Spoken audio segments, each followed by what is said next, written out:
trabajadores en actividad, y por tener la característica de ser remunerativo, también lo perciben el sector de jubilados y pensionados. Es decir, en ese sentido, tengamos presente que este plus calcula también para los jubilados, calcula para otros complementos como el sueldo anual complementario, y también al momento de aquellos activos que acceden al beneficio jubilatorio también es tenido en cuenta. Por lo tanto, la característica de ser remunerativo lo hace también que genere, digamos, un impacto aún mayor en las finanzas públicas provinciales. En ese sentido, este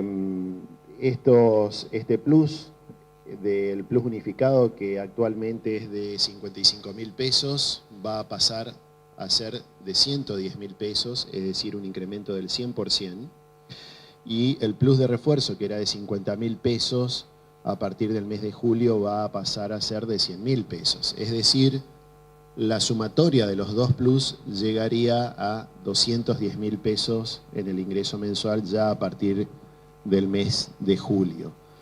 Cronograma que, como es de manera habitual, a través de las redes del gobernador se estará anunciando en próximos días. Nosotros, desde el área técnica, ya estamos abocados a los procesos de liquidaciones, que tiene cierta complejidad, y estamos recién terminando el mes de junio, un mes de junio que ha sido realmente muy complejo, en el cual la caída de los recursos de origen nacional del régimen de coparticipación de impuestos ha sido una constante durante este año 2025, pero bueno, hemos afrontado el pago de sueldo y aguinaldo. Somos una de las pocas provincias que a esta fecha ya tiene canceladas las dos partes, tanto sueldo del mes de junio como también el medio aguinaldo que se abona en esta fecha. Lo cierto es que con este incremento del plus se está logrando que en el transcurso del año, en el marco de esta política salarial que la define el gobernador,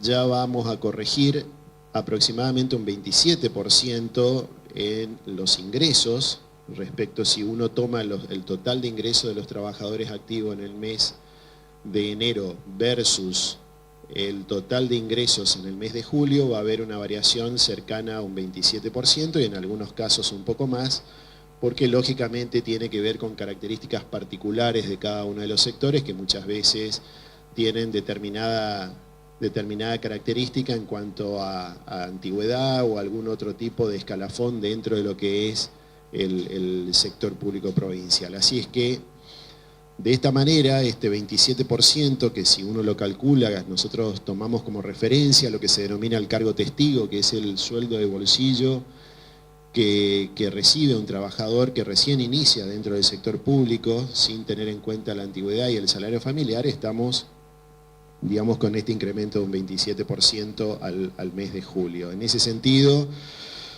tenemos que recordar que si uno hiciera alguna estimación de la inflación al mes de julio, si bien todavía los indicadores lógicamente no están y todavía necesitamos transcurrir este mes, vamos a estar aproximadamente en el orden de un 18%, es decir, nuevamente nos vamos a mantener, digamos, con esta corrección de ingresos mensuales por encima de lo que fue el crecimiento de la inflación de este año 2025 hasta el mes de julio. Sabemos también que una inflación que, si bien es contenida, todavía sigue siendo alta en algunos rubros. Se trabaja siempre con una mirada que la recuperación de los ingresos mensuales esté por encima de la inflación. O sea que en ese sentido venimos cumpliendo esa promesa. Vamos a seguir trabajando en mantener el equilibrio presupuestario, que la verdad que cada vez cuesta más. Está muy complicado, los envíos de fondos de Nación están cada vez son menos, con lo cual, lógicamente, nosotros vamos a seguir avanzando, insisto, en sostener el equilibrio presupuestario. Tenemos una provincia solvente, sólida, no tenemos deudas, eso es un punto muy favorable. Si uno compara con el resto de las provincias, nosotros estamos entre las provincias menos endeudadas de todo el país, por lo tanto eso nos permite tener cierta previsibilidad, no tener angustias con los vencimientos de deuda, y esto permite lógicamente llevar adelante otra de las premisas del gobernador, que tiene que ver con garantizar hasta fin de año el pago de salarios y de mantener una política salarial por encima de la inflación para todo el sector público, tanto activo como jubilados y pensionados. Desde el área económica venimos trabajando y ajustando permanentemente, pero lógicamente cuando existen las posibilidades, el mismo gobernador nos exige la necesidad de ir recuperando salario. Así que eso va a ser una de las líneas de trabajo que vamos a seguir desarrollando, por supuesto. No es el último incremento, esperemos que sean varios. Lógicamente se va a tomar las decisiones a medida que exista la certeza y la garantía de que los salarios se van a seguir abonando de la manera que se están haciendo en la provincia de Corrientes, que la verdad que hoy ya lo tomamos con cierta naturalidad, que se abonen en los últimos 5 días hábiles que termina el mes en el cual se está pagando, situación que lógicamente si uno compara con el resto de las provincias esto no es así. Otra de las cuestiones que quería comentar en función a, lógicamente, se escucha muchas veces trascendidos en la prensa y demás, que tiene que ver con la característica del plus. La característica del plus, insisto, es de carácter remunerativo. Esto hace que lógicamente compute, digamos, tanto para activos como para jubilados y pensionados. No es lo que comúnmente se denomina salario al negro, lógicamente que esto tiene aportes y contribuciones. Y por otro lado, esto ya se va a aplicar de manera inmediata. Ya estamos pronto a habilitar, digamos, el cronograma y vamos a estar largando en este momento. Con lo cual, eso por un lado. Y por otro lado, nosotros hacemos un seguimiento en el marco del régimen de responsabilidad fiscal, análisis que en realidad hacen todas las provincias, en el cual remitimos información al organismo nacional y el organismo nacional genera una devolución, lógicamente, de cómo está la provincia respecto de las provincias del NEA.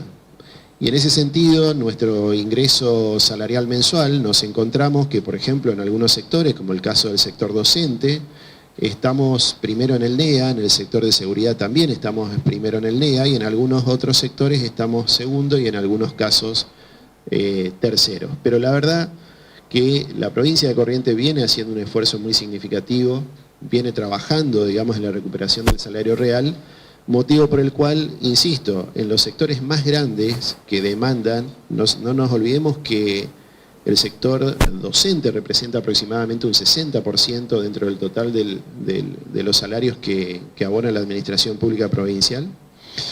Y dentro de ese 60% nos encontramos primero en el NEA, entonces evidentemente se empieza a notar que el esfuerzo que viene haciendo el gobierno provincial en ese sentido de la recuperación del salario real está dando sus resultados. Lógicamente, también es entendible, digamos, que los reclamos siempre por mejora salarial continúen, es absolutamente legítimo que uno pretenda siempre tener un ingreso mayor. Ahora, también es muy cierto y muy concreto que podemos medir, y son números absolutamente contrastables por cualquiera de los trabajadores, que estos números que arrojamos desde el área económica son aquellos que se pueden validar, es decir, lo pueden medir claramente. Si uno toma los ingresos mensuales de enero y toma los ingresos mensuales de julio, va a ver que reporta un 27% de variación.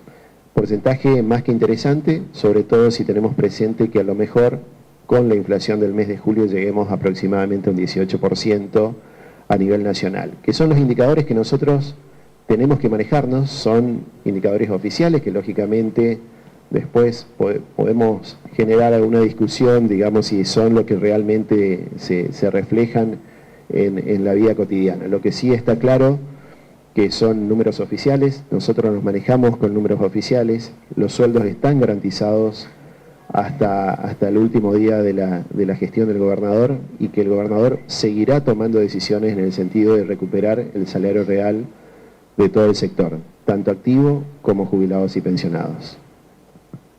Gracias. Habilitamos a consultas. A ver, el colega. Ministro, buen día. Raúl Acevedo para Radio 2. La primera consulta es, usted dijo, y lo repitió sobre el final, van a haber más correcciones hacia fin de año. ¿Se sabía el mes de agosto? Si ya tiene previsto en el tema de presupuesto o ingresos hacia futuro, algún aumento más a partir del mes de agosto. Primera pregunta. Y hay un trascendido fuerte, una reunión hoy en el Superior Tribunal de Justicia con los empleados judiciales, que el Poder Judicial ya va a hacer un anuncio durante el mes de julio, aumento de sueldo. Si ese porcentaje se puede tomar como testigo de darse ese aumento. Bueno, acá tenemos que hacer una distinción. Dentro de lo que es el presupuesto provincial, no nos olvidemos que es una ley, está dividido por cada uno de los poderes, Poder Ejecutivo, Poder Legislativo, Poder Judicial. Cada poder tiene suficiente autonomía en la ejecución y es responsable de sostener el equilibrio presupuestario dentro de su presupuesto en el marco de la ley. De hecho, lo perceptúa la misma ley en uno de los artículos específicamente donde otorga la responsabilidad en la cabeza de cada uno de los poderes respecto de la ejecución del presupuesto. En el caso que el Poder Judicial aumente, lógicamente habrán hecho seguramente los cálculos necesarios que le permite afrontar con el presupuesto, que es una ley, insisto, no es una cuestión menor, es una ley en la cual establece cuáles son los techos presupuestarios. Estos techos presupuestarios, lógicamente, son los que harán los cálculos pertinentes para que eso suceda. Eso respecto a una parte de la pregunta que está vinculada específicamente al Poder Judicial. Eso lo entiendo, ministro, lo tengo presente, perdón que lo repregunte, pero lo que le preguntaba es si el porcentaje que otorga el Poder Judicial se puede tomar como testigo o no. A eso iba, a la otra parte de la pregunta que me hacía. Los porcentajes los vamos a ir definiendo, claramente, insisto con esto, tiene que ver con un proceso de evolución de recursos de origen nacional, recursos que no vienen creciendo de la manera que venían en el año 2024, lógicamente son muy decrecientes y uno ve cómo viene el proceso de desaceleración en los ingresos coparticipables, realmente es muy marcado, Prueba de ello que nosotros esperábamos en el mes de mayo, junio, como ocurre siempre, digamos que el impuesto a las ganancias, que es un impuesto nacional, lógicamente sea coparticipable y eso genere recursos extras, situación que no se dio. Ha habido tomas de decisiones por parte del Gobierno Nacional de muchos aspectos fiscales, esto hace que se atomice el recurso, es decir, va a ir ingresando a lo largo del año, pero no necesariamente con una concentración como se venía haciendo hasta años anteriores. Dicho esto, nosotros lo que hacemos desde el área técnica es una evaluación constante, de hecho nosotros hacemos un seguimiento diario de este tipo de recursos y la evolución que va teniendo, y en función a existir las disponibilidades necesarias, lógicamente se va a avanzar en una recuperación salarial. Insisto con esto, es una de las premisas del gobernador avanzar en la recuperación de los ingresos de los trabajadores por encima de la inflación, que hasta ahora es premisa que lo venimos cumpliendo y garantizando. Ministro Juan Bondás de Radio Sudamericana y Canal 5, le quería consultar cómo están los fondos de Nación, teniendo en cuenta que hace algunos días el mismo gobernador había hecho referencia a que no eran tan significativos los descuentos. Bueno, ahí es bastante amplio el tema. Para dar una modo de resumen, nosotros esperábamos siempre los recursos de coparticipación en base a un presupuesto que estaba diagramado durante el año, que generalmente era subestimado en líneas generales, años anteriores lo demuestran esto, siempre fue subestimado por parte del Gobierno Nacional en la distribución de recursos a provincias. Y siempre se esperaba que al término de cada trimestre existiera lo que se denomina comúnmente como un excedente de coparticipación, es decir, mayores recursos por encima de lo presupuestado. Este año, 2025, no se dio tal situación. Es decir, únicamente van a enviar lo presupuestado, que nosotros entendíamos subestimado, porque la experiencia de años anteriores así lo demuestra, y las variables económicas que se iban a aplicar este año pensábamos en tener otro tipo de recursos, esos recursos no se fueron dando. Existieron varias tomas de decisiones por parte del Gobierno Nacional respecto de cómo manejar los recursos fiscales nacionales. Y en ese sentido han generado lo que yo mencionaba recién en la pregunta anterior del colega, una atomización, es decir, existía una fuerte concentración en los meses de mayo y junio, situación que no se ha dado, situación, insisto, no se ha dado y esto se va a ir dando en el transcurso del año. Es decir, todas las provincias vieron disminuidos sus ingresos y la concentración en esta época del año. Que después probablemente se vaya, insisto con este término, probablemente se vaya recuperando a lo largo del año, va a depender de varios factores, entre otros la actividad económica, entre otros que realmente generemos un crecimiento del Producto Bruto Interno a nivel nacional, que además de esto exista, digamos, reinversión, digamos, en las estructuras productivas de bienes y servicios, como para que esto empiece a reactivarse. Lo claro y lo cierto y concreto hoy, todas las provincias del país, de hecho, los medios de comunicación lo han reflejado, que en días atrás ha habido reuniones de todos los gobernadores en ese sentido, preocupados justamente por la caída de recursos. Estos recursos, lógicamente, son decisiones del Gobierno Nacional, insisto, pero para las provincias del NEA y del NOA, básicamente lo que se denomina comúnmente como Norte Grande, son aproximadamente unas 10 provincias, en las cuales somos altamente dependientes de los recursos de origen nacional. Esta caída, lógicamente genera, digamos, una zozobra y generar inicialmente ajustes presupuestarios, pero siempre con la premisa de garantizar el salario de todos los trabajadores activos, jubilados y pensionados, y además tratar de sostener incrementos del ingreso salarial mensual por encima de la inflación, como lo venimos haciendo hasta ahora. Ministro, buen día. Roberto Obregón de T5 Satelital. ¿Esto no es retención indebida de recursos? ¿No amerita una presentación judicial o estoy interpretando mal? No hay una retención indebida de fondos. Acá lo que hay es un cambio en las reglas de juego, para utilizar un término más simple, hay un cambio en las reglas de juego. Doy solo a modo de ejemplo uno, pero en realidad son varios. Impuesto a las ganancias, se toma en cuenta, digamos, que aquellas cierres de ejercicio 2024, o sea, en este caso 2024 es año inmediato anterior, se produce los anticipos que eran equivalentes a un 25% aproximadamente entre el mes de mayo y junio, y después se continuaba, digamos, con anticipos mensuales del 8%. Eso era hasta el 2024. Cambiaron esta regla de juego y el Gobierno Nacional dijo que no haya una concentración del 25%, sino que únicamente todos van a pagar el 11% de anticipo de acá hasta marzo del año que viene. Por lo tanto, lo que hizo es esta atomización de recursos que finalmente se va a ir dando, pero sin la concentración que teníamos en años anteriores.